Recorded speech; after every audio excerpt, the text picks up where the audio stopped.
Hello guys, welcome to my channel. तो कल की क्लास में हमने टाइप्स ऑफ रिलेशन स्टार्ट किया था। तो आज हम अपनी नेक्स्ट टाइप पढ़ेंगे। तो नेक्स्ट टाइप है हमारी सिमेट्रिक रिलेशन।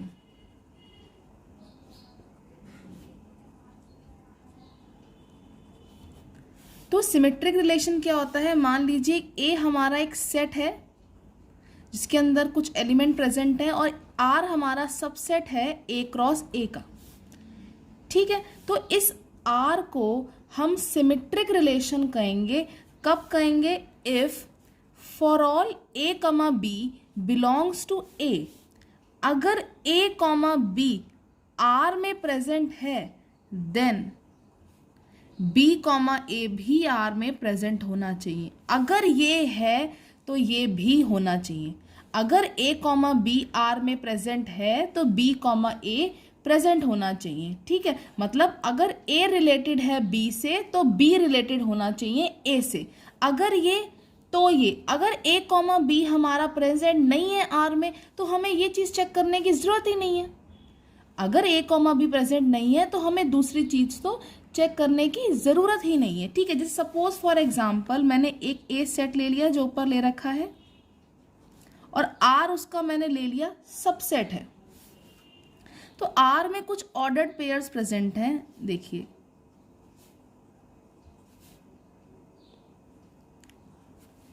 ये, तो क्या ये आर, अब देखिए हमारा सिमेट्रिक रिलेशन है। देखिए पहला क्या है? ऑर्डर्ड पेयर है 1,2। तो अगर मैंने क्या कहा, अगर 1,2 प्रेजेंट है तो अगर ए कॉमा बी प्रेजेंट है तो बी कॉमा ए भी होना चाहिए आर में। तो देखिए 1,2 प्रेजेंट है तो 2,1 भी इसके अंदर प्रेजेंट है। और यहाँ नेक्स्ट क्या है? 1,1। देखिए सिमेट्रिक रिलेशन में जो ए कॉमा ए टाइप के ऑर्डर्ड पेयर्स होते हैं वो हमेशा आते हैं। सिमेट्रिक रिलेशन में ए कॉमा ए टाइप के ऑर्डर्ड पेयर आते हैं, तो ये भी आ सकता है। तो आप देखिए ये कंडीशन सेटिस्फाई कर रहा है तो ये आर हमारा क्या होगा? आर हमारा सिमेट्रिक रिलेशन है। R is a symmetric relation.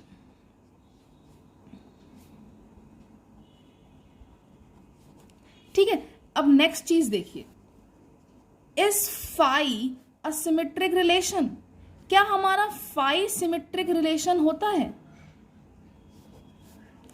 हमें पता है फाई जो होता है वो ए क्रॉस ए का सबसेट होता है। अब मैं पूछ रही हूं क्या ये फाई हमारा सिमेट्रिक रिलेशन बन सकता है? देखिए बिल्कुल बनेगा। क्यों बनेगा? देखिए फाई में कोई भी ऑर्डर्ड पेयर प्रेजेंट नहीं है। तो मैंने क्या कहा, अगर ए कॉमा बी प्रेजेंट है तो बी कॉमा ए आर में होना चाहिए। अगर ए कॉमा बी आर में है तो बी कॉमा ए आर में होना चाहिए। जब इसके अंदर कुछ है ही नहीं, जब ए कॉमा बी कोई है ही नहीं तो हमें दूसरी नेक्स्ट चीज तो हमें चेक करने की जरूरत ही नहीं है, चाहे वो हो चाहे ना हो। जब पहली चीज ही नहीं है तो दूसरी चीज तो हमें चेक करने की जरूरत ही नहीं है। तो इसके अंदर जब कोई एलिमेंट ही नहीं, जब इसके अंदर कोई ऑर्डर्ड पेयर ही नहीं है तो हम किसे चेक करेंगे? तो ये हमारा फाई क्या होता है? फाई हमारा एक सिमेट्रिक रिलेशन बनता है। Yes, phi is a symmetric relation. Phi symmetric. ठीक है, लीजिए मैंने एक और एग्जांपल ले लिया। मैंने एस ले लिया जो सबसेट है ए क्रॉस ए का। अब इस एस के अंदर ऑर्डर्ड पेयर्स प्रेजेंट हैं।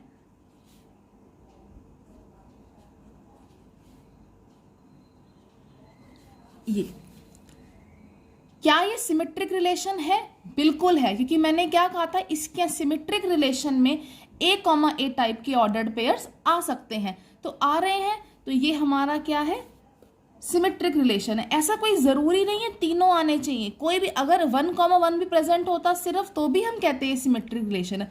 मतलब ए कॉमा ए टाइप के आ भी सकते हैं और नहीं भी आ सकते। ठीक है, कोई जरूरी नहीं है। अब नेक्स्ट हमारा आता है asymmetric relation. Fifth is asymmetric relation.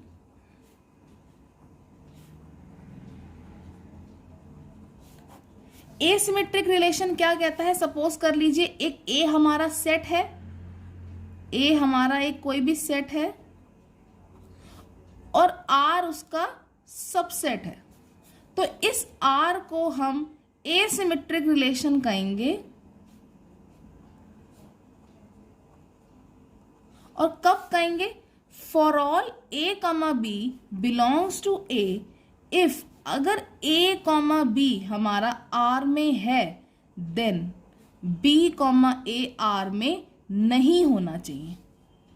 अगर ए बी से रिलेटेड है तो बी ए से रिलेटेड नहीं होना चाहिए। ये हमारी है एसिमेट्रिक रिलेशन की डेफिनेशन।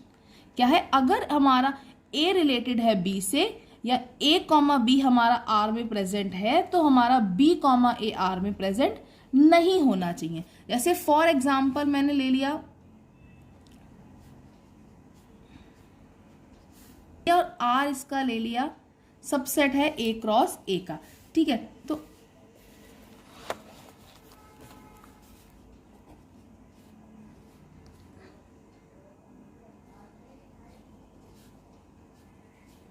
अब बताइए क्या ये हमारा आर जो है क्या ये एसिमेट्रिक रिलेशन है? देखिए पहला, देखिए पहली क्या थी कंडीशन?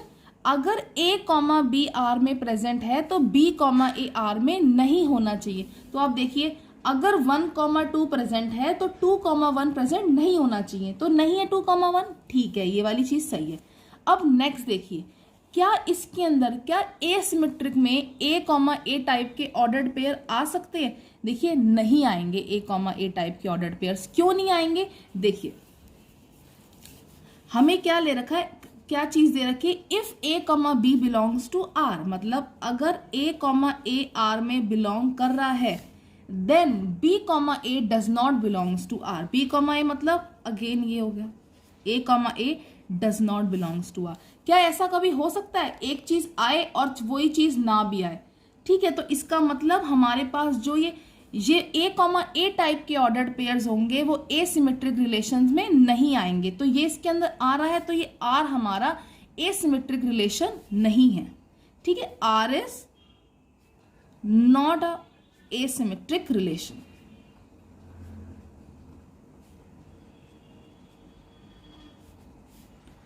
ये वाला आर ले लिया मैंने, आर था 1,2 और 1,1। अब बताइए क्या ये आर हमारा रिफ्लेक्सिव रिलेशन है? क्या ये आर हमारा रिफ्लेक्सिव रिलेशन है? नहीं है। मैंने क्या कहा, रिफ्लेक्सिव में होता है हर एलिमेंट एटलीस्ट खुद से तो रिलेटेड होना ही चाहिए, खुद से तो रिलेटेड होना ही चाहिए। इसके अंदर 2 और 3 खुद से रिलेटेड नहीं है तो ये रिफ्लेक्सिव नहीं है, ना तो आइडेंटिटी भी नहीं है ये वाला सिमिलर। अब बताइए क्या ये इररिफ्लेक्सिव रिलेशन है? क्या ये इररिफ्लेक्सिव रिलेशन है? ये इररिफ्लेक्सिव भी नहीं है। इररिफ्लेक्सिव में कंडीशन क्या होती है? कोई भी एलिमेंट खुद से रिलेट नहीं करना चाहिए, कोई भी एलिमेंट खुद से रिलेट नहीं करना चाहिए। यहाँ पे देखिए 1,1 ये खुद से रिलेट कर रहा है तो ये ना तो रिफ्लेक्सिव है ना ये इररिफ्लेक्सिव है, ये सिमेट्रिक नहीं है। क्या ये सिमेट्रिक है? सिमेट्रिक भी नहीं है, ये एसिमेट्रिक भी नहीं है, ये कुछ भी नहीं है ये, और ना ही ये आइडेंटिटी है।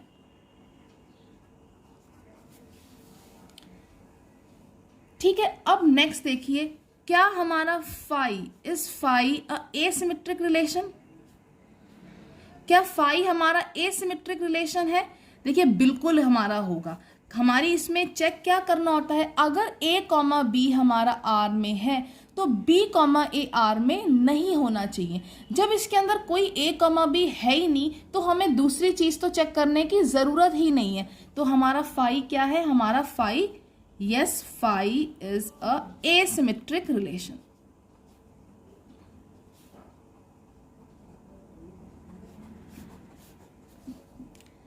ठीक है, अब नेक्स्ट हमारा रिलेशन आता है anti symmetric relation. Sixth is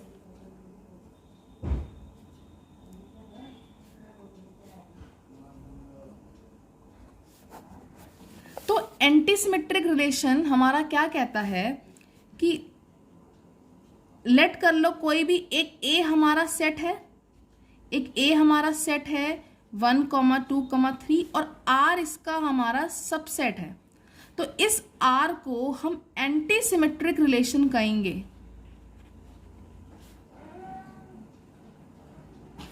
कब कहेंगे? If A comma B belongs to R for all A comma B belongs to A, अगर हमारा ए कॉमा बी आर में प्रेजेंट है, then B comma A does not belongs to R. ये क्या कह रहा है, अगर ए कॉमा बी हमारा आर में प्रेजेंट है तो बी कॉमा ए हमारा आर में प्रेजेंट नहीं होना चाहिए, unless A is equals to B. तो एंटी सिमेट्रिक रिलेशन में क्या है हमारा, इसके अंदर दो चीजें हैं। एक तो हमारा अगर ए कॉमा बी हमारा आर में प्रेजेंट है, अगर ए रिलेटेड है बी से तो बी रिलेटेड ए से नहीं होना चाहिए, unless A is equals to B. मतलब इसके अंदर हमारे ए कॉमा ए टाइप के ऑर्डर्ड पेयर प्रेजेंट हो सकते हैं, इसके अंदर हमारे ए कॉमा ए टाइप के ऑर्डर्ड पेयर प्रेजेंट हो सकते हैं। लेकिन अगर ए कॉमा बी हमारा उस आर में है तो बी कॉमा ए हमारा आर में प्रेजेंट नहीं होना चाहिए। ठीक है, इसे सब एक ए सेट ले लिया 1, 2, 3, आर इसका सबसेट है। ठीक है, तो आर में ऑर्डर्ड पेयर्स हैं 1, 2 और 3, 1। अब बताइए क्या ये आर हमारा एंटी सिमेट्रिक रिलेशन होगा? देखिए क्या है, अगर 1, 2 हमारा आर में है तो 2, 1 आर में नहीं होना चाहिए। तो क्या 2, 1 है? नहीं है। अगर 3, 1 आर में है तो 1, 3 आर में नहीं होना चाहिए, है? नहीं है। तो ये आर हमारा क्या होगा? R is anti symmetric relation.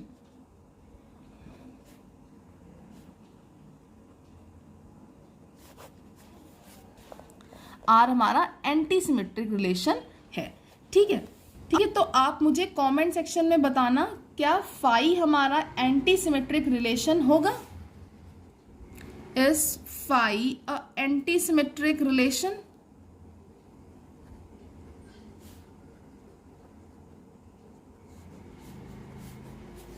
ठीक है, नेक्स्ट इज ट्रांजिटिव रिलेशन।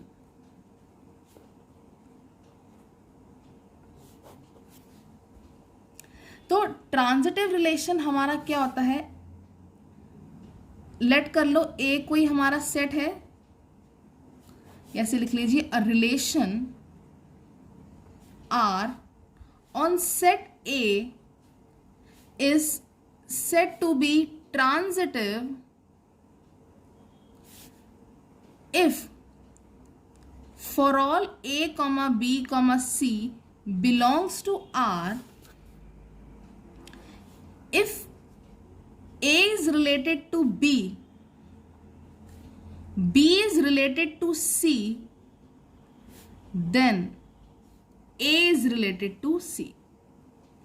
अगर हमारा A कॉमा B हमारा R में है, B कॉमा C हमारा R में है, तो A कॉमा C भी हमारा R में होना चाहिए। ये हमारी है ट्रांजिटिव रिलेशन की डेफिनेशन। जैसे सपोज मैं फॉर एग्जाम्पल ले लूँ, जैसे मान लीजिए आपके कोई भी 3 फ्रेंड्स हैं, कोई भी 3 आपके फ्रेंड्स हैं, अगर ए बी का फ्रेंड है, अगर ए बी का फ्रेंड है और बी सी का फ्रेंड है, तो क्या जरूरी थोड़ी है हमारा ए और सी भी फ्रेंड्स हो?